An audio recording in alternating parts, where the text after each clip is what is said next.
झुडूक ही कविता दामोदर कारे यांनी लिहिलेली आहे. वाटेत सानुली मंद झुडूक मी व्हावे, घेईल ओढ मन तिकडे स्वैर झुकावे.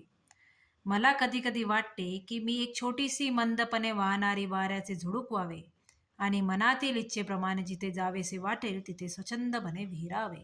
कधी बाजारी, कधी नदीच्या काठी, राईत कधी वा पडक्या वाड्यापाठी, हळू धपकत जावे कधी कानोसा घेत, कधी रमत गमत वा कधी भरारी भेट. कधी बाजारात भटकावे, कधी नदीच्या किनाऱ्यावर फेरफटका मारावा, कधी बागेत विहार करावा, तर कधी पडक्या वाड्याच्या पाठीमागे जाऊन लपावे. हळूहळू थांबत थपकत कधी मागोसा घेत फिरावे, कधी रमगत गमगत हिंडावे, तर कधी थेट उडी मारून झेप घ्यावी. लावून अंगुली कलिकेला हळूवार, ती फुलून बघे तो व्हावे पार पसार. परी जाता जाता सुगंध संगे न्यावा, तो दिशा दिशातून फिरता उधळून द्यावा. असे वाटते कधी मंदशी झुडूक होऊन कडीला खट्याळपणे अलगद बोटाने स्पर्श करावा, तिची खोड काढावी व ती वडून पाण्याच्या तिथून पडून जावे. पण जाता जाता त्या कडीचा सुगंध संगती न्यावा आणि दशा दिशात ती उधळून द्यावा.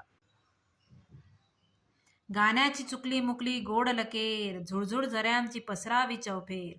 शेतात पाचूच्या निळ्या नदीवर शाम, खुलवीत मखमली तरंगे जावे गात.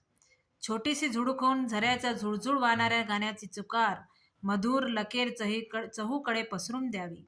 पाचूसारख्या हिरव्यागार शेतामध्ये व निळ्या पाण्याच्या नदीवर मखमली लहरी शांत खुलवीत गात गात जावे. वेळूच्या कुंजी वाजवूनी अलगूच, कणसाच्या कानी सांगावे हितगूच. शिंपावी डोई फुले बकुळीची सारी, गळून जांभळे पिकली भुरभुड तीरी. बांबूच्या बनात बासरी वाजवावी, शेतात उगवलेल्या कणसाच्या कानात गुपित सांगावे.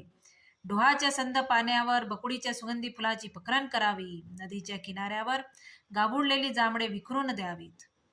दिनभर राबुनी दमला दिसता कोणी, टवटवी मुखावर आणावी बिलगोनी. स्वच्छंद अशा या करुनी नाना, घ्यावासा विसावे यावे मी तिन्ही सांजा.